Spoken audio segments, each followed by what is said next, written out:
സമ്മേളനത്തിൻ്റെ പ്രിയങ്കനായ അധ്യക്ഷൻ സഹോദരൻ സുരേന്ദ്രൻപുഴ പ്രൗഢഗംഭീരമായ പ്രഭാഷണം നടത്തി ഈ ജന്മദിനാഘോഷ സമ്മേളനം ഉദ്ഘാടനം ചെയ്ത വെൽഫെയർ പാർട്ടിയുടെ പ്രിയങ്കനായ പ്രസിഡന്റ് സഹോദരൻ റസാഖ് വലേരി, വേദിയിലായിരിക്കുന്ന സഹോദരി ഉർഗാദേവി, പ്രിയപ്പെട്ട അർച്ചന,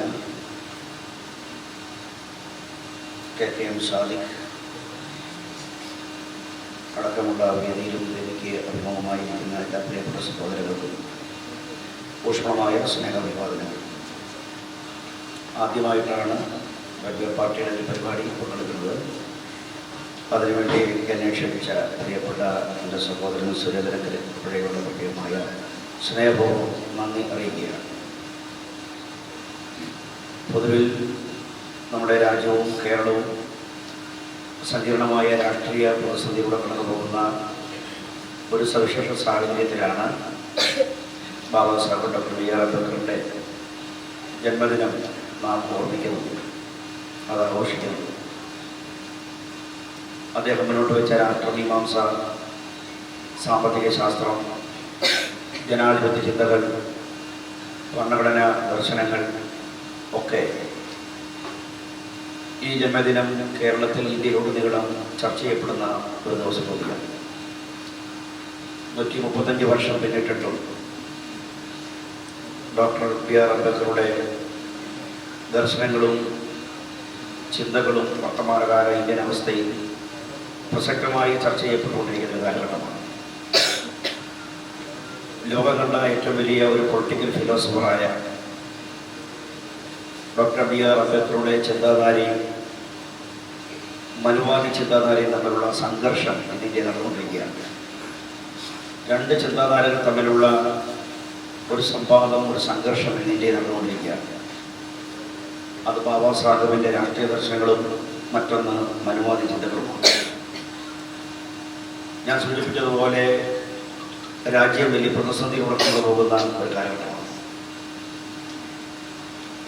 ആ സന്ദർഭങ്ങളിലും ഈ പുതിയ കാലഘട്ടത്തിൽ ഇതിനെ പോസ്റ്റ് ഡെമോക്രാറ്റിക്, പോസ്റ്റ് സെക്കുലർ കാലഘട്ടം വിളിക്കുന്ന ചിന്തകരുമുണ്ട്. ഈ പുതിയ കാലഘട്ടത്തിലും ടെക്നോളജി, ശാസ്ത്ര സാങ്കേതിക വിദ്യ ഇത്രയും ഉയർന്നൊരു കാലഘട്ടത്തിൽ, ഒരു ടെക്നോ ക്യാപിറ്റലിസത്തിൻ്റെ കാലഘട്ടത്തിൽ, നോളജ് എക്കോണമിയുടെ കാലഘട്ടത്തിൽ ജാതി വീണ്ടും ചർച്ചയാക്കിയാണ്. Doctor B.R. അംബേദ്കർ ഭരണഘടനാ അസംബ്ലിയിൽ തന്നെ അത് സൂചിപ്പിച്ചതാണ്. വൈരുദ്ധ്യങ്ങളുടെ ലോകത്തേക്ക് നാം പ്രവേശിച്ചിരിക്കുന്നു. ആ വൈരുദ്ധ്യം നാം പരിഹരിച്ചില്ലെങ്കിൽ അസമത്വം അനുഭവിക്കുന്നവർ ഈ രാഷ്ട്രീയ ജനാധിപത്യത്തെ അട്ടിമറിക്കുമെന്ന് കൃത്യമായി തന്നെ സൂചിപ്പിക്കുന്നുണ്ടായി. കാരണം രാഷ്ട്രീയ ജനാധിപത്യം അനുഭവിക്കുമ്പോഴും സാമൂഹ്യ ജനാധിപത്യവും സമ്പത്തിൻ്റെ ജനാധിപത്യവൽക്കരണവും നമുക്ക് അനുഭവനീയമാകാത്തതിൻ്റെ കാരണം അടിസ്ഥാനപരമായി ജാതിയാണ് എന്നുള്ളത് നാം മനസ്സിലാക്കുന്നത്. അതുകൊണ്ട് ഇക്വാളിറ്റിയും ഫ്രട്ടേണിറ്റിയും ലിബർട്ടിയും ഒക്കെ സാർത്ഥകമാകണം. ജാതി നിർമൂലനത്തോടെ മാത്രമേ കഴിയുള്ളൂ. സാഹോദര്യം, അത് മേൽത്തട്ടിൽ മാത്രമല്ല, താഴെ തട്ടിലും എല്ലാ ഇടങ്ങളിലും ഫ്രട്ടേണിറ്റി, സമുദായങ്ങൾ തമ്മിൽ, സാമൂഹിക വിഭാഗങ്ങൾ തമ്മിൽ, വ്യക്തികൾ തമ്മിൽ പരസ്പരം ബഹുമാനിക്കുകയും അവിടെ അന്തസ്സിനെ വിലമതിക്കുകയും വ്യക്തി സ്വാതന്ത്ര്യത്തെ ആദരിക്കുകയും ഒക്കെ ചെയ്യുന്ന തരത്തിലേക്ക് സാഹോദര്യം മതേതരത്വവുമായി ബന്ധമുണ്ട്. കാരണം വൈവിധ്യങ്ങളുടെ ബഹുസ്വരതയുടെ ഒരു ആഘോഷമാണ്. അങ്ങനെയുള്ള പ്ലൂറലിസം, ബഹുവിധമായ സമ്മിശ്ര സംസ്കാരങ്ങളും ജാതി ഉപജാതി ബന്ധങ്ങളും ഒക്കെ നിലനിൽക്കുന്ന ഈ സമൂഹത്തിൽ അവൻ്റെ സഹോദരനാണ്, സഹോദരിയാണ്. ആ ഒരു ഫ്രട്ടേണിറ്റി ഉണ്ടെങ്കിൽ മാത്രമേ ഇക്വാളിറ്റിയും സ്വാതന്ത്ര്യവും നിലനിൽക്കുകയുള്ളൂ. കാരണം സ്വാതന്ത്ര്യവും സമത്വം നിലനിൽക്കണമെങ്കിൽ സാഹോദര്യം ഉണ്ടെങ്കിൽ മാത്രമേ പറ്റുകയുള്ളൂ. ആ ഒരു സാഹോദര്യ ബോധം ഇല്ല. അതുകൊണ്ടാണ് കോളേജുകളിൽ ഇടിമുറികളും അതുപോലെ തന്നെ റാഗിങ്, ജാതിക്കൊലകൾ, രജനീയ സ്ഥാനത്ത് മുതൽ ജിഷ്ണു പ്രണോയും നിതിൻ വരെ ഈ കോട്ടയത്ത് നമ്മൾ സംസാരിക്കുമ്പോൾ കെവിൻ്റെ നിരഭിമാനിക്കൊല. അപ്പോൾ ഇതെല്ലാം ജാതി ഇതിന് പിന്നിൽ പ്രവർത്തിക്കുന്നു എന്നുള്ളതാണ്. വളരെ അദൃശ്യമായി ജാതി പ്രവർത്തിക്കുന്നു. ഈ ജാതിയുമായി രാഷ്ട്രീയ പാർട്ടികൾക്കും ലീഡർഷിപ്പിനും പൗരോഹിത്യത്തിനും സഭയ്ക്കും അദൃശ്യമായ ഒരു സോഷ്യൽ കോൺട്രാക്ട് ഉണ്ട് എന്നുള്ളത് നമ്മൾ സമീപകാലങ്ങളിൽ മനസ്സിലായ ഒരു വിഷയം കൂടിയാണ്. ഇവിടെ സണ്ണിച്ചായൻ്റെ സ്ഥാനാർത്ഥിത്വവുമായി ബന്ധപ്പെട്ട് പറഞ്ഞ വിഷയമാണ്. നേരിട്ട് എനിക്കറിയാവുന്ന ഒത്തിരി കാര്യങ്ങളുണ്ട്. ജാതിക്കെതിരെ കാൽപ്പനികമായി പൊതുവേദികളിൽ സംസാരിക്കുകയും ജാതിയുമായി അദൃശ്യമായ സോഷ്യൽ കോൺട്രാക്ട് വെച്ച് പ്രവർത്തിക്കുകയും ചെയ്യുന്ന രാഷ്ട്രീയ നേതാക്കന്മാർ, സഭ, പ്രീസ്റ്റ്ഹുഡ്, ഹൈറാർക്കി, റിലിജിയൻ, പൊളിറ്റിക്കൽ പാർട്ടികൾ ഒക്കെ ഈ തെരഞ്ഞെടുപ്പിലും അതിൻ്റെ കണ്ണുകൾ വിളിച്ചത് വന്നതാണ്. ഇതൊരു ജാതിവിരുദ്ധ പോരാട്ടം കൂടിയാണ്. ഫാസിസവുമായി ബന്ധപ്പെട്ട് സഹോദരി മുതലദേവി ചില കാര്യങ്ങൾ പറയുണ്ടായി. ഫാസിസത്തെക്കുറിച്ച് തന്നെ പ്രധാനമായും പറഞ്ഞിരിക്കുന്ന രണ്ട് ചിന്തകൾ, ഒന്ന് ലോറൻസ് പ്രിറ്റും ഉമ്മർട്ടോ എക്കോയുമാണ്. ഫാസിസത്തിൻ്റെ ലക്ഷണങ്ങൾ അവർ വിശദീകരിക്കുന്നുണ്ട്. 14 ക്യാരക്ടറിസ്റ്റിക്സ് ഓഫ് ഫാസിസം. ഈ ഫാസിസത്തിൻ്റെ ലക്ഷണങ്ങളെല്ലാം തന്നെ, അത് നവഫാസിസമെന്നോ പോസ്റ്റ് മോഡേൺ ഫാസിസമെന്നോ, നവഫാസിസം എന്നൊക്കെ പറയുന്നത് ഫാസിസം വന്നിട്ടില്ല, നവഫാസിസം എന്ന് പറയുന്നത് പ്രകാശ് കാരറ്റാണ്. അതിൻ്റെ എല്ലാ ലക്ഷണങ്ങളും ഫിയർ ഓഫ് ഡിഫറൻസ്, മീഡിയയെ കൺട്രോൾ ചെയ്യുന്നു, സാഹിത്യകാരന്മാരെ ബുദ്ധിജീവികളെ കൊന്നുകളയുന്നു, സുപ്രീമസി ഓഫ് മിലിറ്ററിയുടെ സുപ്രീമസി, അതുപോലെ തന്നെ സാംസ്കാരിക ദേശീയത അടിച്ചേൽപ്പിക്കുന്നു, മെജോറിറ്ററിയനിസം, അൾട്രാ നാഷണലിസം, ഇങ്ങനെ എല്ലാ ലക്ഷണങ്ങളും ഫാസിസത്തിൻ്റെ ഇന്ത്യയിലുണ്ട്. അത് എല്ലാ ഇടങ്ങളിലും റേസിനെയാണ് കൈകാര്യം ചെയ്തിട്ടുള്ളത്. വൈറ്റ് സുപ്രീമസിയെ, റേസ് തിയറിയെ ഒക്കെ കൈകാര്യം ചെയ്തുകൊണ്ടാണ് ലോകത്തർമ്മം നിന്നിട്ടുള്ളത്. പക്ഷേ ഇറ്റലിയിലും ജർമ്മനിയിലും നിന്നിട്ടുള്ള ഫാസിസത്തെക്കാൾ ഇന്ത്യയിലെ ഫാസിസത്തിന്റെ പ്രത്യേകത ഇത് പൊളിറ്റിക്കലല്ല, കൾച്ചറലാണ് എന്നുള്ളത്. ഹിറ്റ്ലറും മുസോളിനിയും അധികാരത്തിൽ പോയപ്പോൾ ഫാസിസം അവസാനിച്ചു, കേവലം പൊളിറ്റിക്കലായി. പക്ഷേ ഇവിടെ രാഷ്ട്രീയ അധികാരത്തിൽ നിന്ന് പോയാലും ഫാസിസം വേണ്ടി തുടരും. കാരണം ഇത് കൾച്ചറലാണ്, ഇത് ജാതിയുമായിട്ടാണ് ബന്ധപ്പെട്ട് നിൽക്കുന്നത്.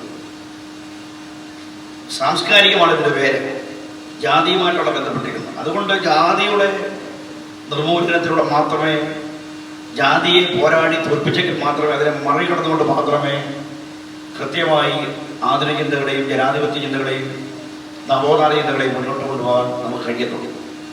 ഇന്ന് ജനാധിപത്യവും മതേതരത്വവും വലിയ ഭീഷണി നേരിടുകയാണ്. അത് ഫാസിസത്തിന്റെ ഭീഷണിയുണ്ട്, സെക്ടറിയൽ പൊളിറ്റിക്സിന്റെ, അതുപോലെ തന്നെ ഈ ഒരു അതോറിറ്റേറിയൻ സ്റ്റേറ്റ് നടപ്പിലാക്കുന്ന മെജോറിറ്റേറിയനിസം. ബാബാ സാഹിബ് തന്നെ അത് പാർലമെന്റിൽ പഠന അസംബ്ലി പറഞ്ഞതാണ്. കാരണം political majority, communal majority, political majority ആയാൽ ഈ രാഷ്ട്രം നേരിടാൻ പോകുന്ന ഗുരുതരമായ അപകടം ബാബാ സാഹിബ് ചൂണ്ടിക്കാണിച്ചതാണ്. അതാണ് ഈ രാജ്യം അനുഭവിക്കുന്നത്. കമ്മ്യൂണൽ മെജോറിറ്റി പൊളിറ്റിക്കൽ മെജോറിറ്റി ആയിരിക്കുകയാണ്. 80 MP-മാരാണ് യു പിയിലുള്ളത്, പക്ഷെ ഒരു മുസ്ലിം MP ഇല്ല. ഇന്ത്യൻ ക്യാബിനറ്റിൽ ഒരു മുസ്ലിം ഇല്ല. ആ രീതിയിൽ ഒരാളുടെ ഐഡന്റിറ്റിയെ പ്രശ്നവൽക്കരിക്കുന്നു, സ്വത്വത്തെ പ്രശ്നവൽക്കരിക്കുന്നു, വിവിധ സമുദായങ്ങളെ അപരവൽക്കരിക്കുന്നു. ഇങ്ങനെ വലിയൊരു പ്രശ്നങ്ങളാണ്. നിങ്ങൾ കണ്ടേ ഈ തെരഞ്ഞെടുപ്പിന് ശേഷം ഷാഫി പറമ്പിനെതിരെ പുതിയ നരേറ്റീവ് സൃഷ്ടിക്കുന്നു. റിപ്പോർട്ടർ ചാനലിലെ ആൻഡോ ഒരു ഉളുപ്പുമില്ലാത്ത വർഗീയത പറയുകയാണ്. അത് സംഘപരിവാറാണ് ഇങ്ങനെയുള്ള നരേറ്റീവ് സൃഷ്ടിക്കുന്നത്, പ്രചരിപ്പിക്കുന്നത്. നമുക്കത് സഹിക്കാം. പക്ഷേ അത് ഇടതുപക്ഷ ഹാൻഡിലുകളിൽ നിന്ന് പ്രചരിപ്പിക്കുന്നപ്പോഴാണ് ബ്രാഹ്മണ്യം എവിടെല്ലാം കുഞ്ഞാമസാറിന്റെ ആത്മകഥ പറയുന്നത്. ബ്രാഹ്മണ്യം നടപ്പിലാക്കിയ ബ്രാഹ്മണര് വേണ്ട, ബ്രാഹ്മണ്യം നടപ്പിലാക്കാൻ ദൃഢത്തിനും പറ്റും, ആർക്കും പറ്റും. കാരണം ബ്രാഹ്മണ്യം അതൊരു ഐഡിയോളജിയാണ്, അതൊരു മാനസികാവസ്ഥയാണ്, അത് രാഷ്ട്രീയ ബോധ്യമാണ്. അത് നടപ്പിലാക്കൊണ്ടിരിക്കുകയാണ്. കഴിഞ്ഞ തെരഞ്ഞെടുപ്പിൽ ഒരു ക്രൗഡ് പുളർ എന്ന നിലയിൽ എല്ലായിടങ്ങളിലും താരപ്രചാരകരായ ശശി തരൂർ എന്താണ് പ്രശ്നമുണ്ടാകുന്നത്? ഇവിടെയാണ് പ്രിവിലേജിന്റെ വിഷയം. നിരന്തരമായി കോൺഗ്രസിനെ വിമർശിച്ചുകൊണ്ടിരുന്ന സന്ദീപ് വാര്യർക്ക് സീറ്റ് കൊടുക്കുക, ഗാന്ധി വിമർശനായ സന്ദീപ് വാര്യർക്ക് സീറ്റ് കൊടുക്കുക, കടുത്ത കോൺഗ്രസ് വിമർശകരായിരുന്ന ജി സുധാകരനും കുഞ്ഞികൃഷ്ണനും ഗോവിന്ദൻ മാഷിനും ആയിഷ പൊറ്റിക്കുമൊക്കെ സീറ്റ് കൊടുക്കാം. പക്ഷേ സണ്ണിച്ചായൻ്റെ മാത്രം അവിടെ പ്രിവിലേജ് ചർച്ച ചെയ്യുമ്പോൾ നമ്മൾ മനസ്സിലാക്കേണ്ട വസ്തുത എത്രത്തോളമാണ് ഈ കാര്യങ്ങൾ ആളുകൾ ഭയപ്പെടുന്നത് എന്നുള്ളതാണ്. പക്ഷേ ലെനിൻ രാജേന്ദ്രൻ സ്ഥാനാർത്ഥിയാകുമ്പോൾ ഈ ഭയമില്ല. വിഷയങ്ങളിലുണ്ടെയും പന്തളം ഭരതനും സ്ഥാനാർത്ഥിയാകുമ്പോൾ രാമഭദ്രനും സ്ഥാനാർത്ഥിയാകുമ്പോൾ ഈ ഭയമില്ല. ഗൗരവമായി നമ്മൾ മനസ്സിലാക്കേണ്ട വസ്തുതയാണ്. അപ്പോൾ എങ്ങനെയാണ് ഈ ആദിയുടെ മെക്കാനിസം അധികാരഘടനയ്ക്കുള്ളിൽ മതഘടനയ്ക്കുള്ളിൽ ഇത് പ്രവർത്തിക്കുന്നത് ദൃശ്യവും അദൃശ്യവുമായി ഇത് വർക്ക് ചെയ്യുന്നതിനെ കുറിച്ച് ഗൗരവമായ ഒരു ജാഗ്രത നമുക്ക് ഉണ്ടാകേണ്ടതായിട്ടുണ്ട്. പുതിയ രൂപത്തിൽ നിയമങ്ങളുടെ രൂപത്തിൽ ഇപ്പൊ പുതിയ ട്രെൻഡാണ് നിയമങ്ങളുടെ രൂപത്തിൽ ഇപ്പൊ ഡീലിമിറ്റേഷൻ ഉയർത്തുന്ന വലിയ ആശങ്കയുണ്ട്. കർണാടകത്തിലും കേരളത്തിലും തമിഴ്നാട്ടിലും ഒക്കെ ഫെർട്ടിലിറ്റി റേറ്റിന്റെ കുറവാണ്. ഏറ്റവും കൂടുതൽ നിയമസഭ ലോകസഭ മണ്ഡലങ്ങൾ വരാൻ പോകുന്നത് വടക്കേന്ത്യയിലായിരിക്കും. ഡീലിമിറ്റേഷൻ ഉയർത്തുന്ന ഒത്തിരി ആശങ്കകളുണ്ട്. ആന്റി കൺവെൻഷൻ ബില്ലുമായി ബന്ധപ്പെട്ട് FCRA-യുമായി ബന്ധപ്പെട്ട് പൗരത്വമായി ബന്ധപ്പെട്ട് അങ്ങനെ നിരന്തരമായി എക്സിക്യൂട്ടീവിന്റെ പരമാധികാരം വ്യക്തിസ്വാതന്ത്ര്യത്തിലേക്ക് ഇടപെടുന്ന ഒരു ഭരണകൂട ഭീകരതയാണ് നമ്മൾ കണ്ടുകൊണ്ടിരിക്കുന്നത്. ആർട്ടിക്കിൾ 21 പേഴ്സണൽ ലിബർട്ടിയാണ്, വ്യക്തി സ്വാതന്ത്ര്യം. ഞാൻ ഏത് വസ്ത്രം ധരിക്കണം, ഏത് സിനിമ കാണണം, ഏത് ആഹാരം കഴിക്കണം, എൻ്റെ വീട്ടിൽ ഏത് കറി പാചകം ചെയ്യണം, ഏത് പുസ്തകം വായിക്കണം, ഏത് പാട്ട് കേൾക്കണം, ഞാൻ ഏത് പൂജാവിഷയത്തെ സ്വീകരിക്കണം, ഞാൻ ഏത് ദേവനെ ആരാധിക്കണം, എൻ്റെ വ്യക്തി സ്വാതന്ത്ര്യമാണ്. അത് ഉത്തർപ്രദേശിലെ ഏതോ ജില്ലയിലെ മജിസ്ട്രേറ്റിന്റെ അനുവാദം വേണമെന്നുള്ളത്, ഒരു ജില്ലയിലെ പോലീസ് സൂപ്രണ്ടിന്റെ പെർമിഷൻ വേണം എനിക്കൊരു മതം സ്വീകരിക്കണമെങ്കിൽ, ആർട്ടിക്കിൾ 21 വ്യക്തി സ്വാതന്ത്ര്യത്തിലേക്കുള്ള എക്സിക്യൂട്ടീവിന്റെ കടന്നുകയറ്റം അതാണ് നിരാകരിക്കൊണ്ടിരിക്കുന്നത്. FCRA-യിലും അങ്ങനെ തന്നെയാണ്. ആസ്തികൾ കണ്ടെടുക്കാൻ പോകുന്ന പ്രത്യേകമായ അതോറിറ്റിയിലേക്ക് അത് പിടിച്ചെടുക്കാൻ കഴിയുന്ന തരത്തിലേക്കുള്ള FCRA ഞാനത് വായിച്ചു നോക്കിയതാണ്. ആ പാർലമെന്റ് അവതരിച്ച ബില്ല് തന്നെ ഞങ്ങളുടെ ഇവിടെ ഞാൻ വായിച്ച് വായിച്ചു നോക്കിയതാണ്. അതിന്റെ 14A, 14B, 16A, 16(6) എല്ലാം അപകടകരമായ വിഷയങ്ങളാണ്. ഞാൻ പറഞ്ഞു വരുന്നത് കരിനിയമങ്ങളിലൂടെ UAP ആകട്ടെ എല്ലാം കരിനിയമങ്ങളിലൂടെ അർബൻ നക്സലൈറ്റുകൾ എന്ന് പറഞ്ഞ് വിവിധങ്ങളായ ചാപ്പകുത്തി ആളുകളെ വിചാരണ കൂടാതെ ജയിലടയ്ക്കുന്ന സാഹചര്യങ്ങളെല്ലാം നമ്മുടെ രാജ്യത്ത് നിലനിൽക്കുകയാണ്.